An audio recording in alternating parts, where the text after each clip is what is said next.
কি? গীতার অপর নাম সপ্তশতী, কারণ গীতাতে 700 শ্লোক রয়েছে। 3 নম্বর প্রশ্ন, গীতার কয়টি অধ্যায়? গীতার 18টি অধ্যায়। ব্যাসদেবের পিতার নাম কি?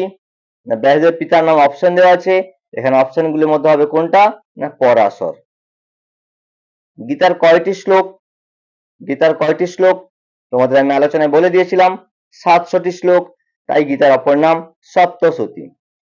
গীতার অধ্যায়গুলি কি নামে পরিচিত? গীতার প্রত্যেকটা অধ্যায়ের সঙ্গে একটা শব্দ যুক্ত রয়েছে, সেটা হচ্ছে যোগ। প্রথম বলছে অর্জুন বিষাদ যোগ, সাংখ্য যোগ, কর্মযোগ, প্রত্যেকটা অধ্যায়ের সঙ্গে যুক্ত রয়েছে কি? এই যোগ শব্দটি। এই যোগ শব্দের অর্থ হচ্ছে যুক্ত করা। 7 নম্বর প্রশ্ন, অভ্যাস বশগং মন এর উৎস কি? এইখানে তোমরা দেখবে দেবনাগরী হরফে লেখা আছে। তোমাদের প্রশ্নে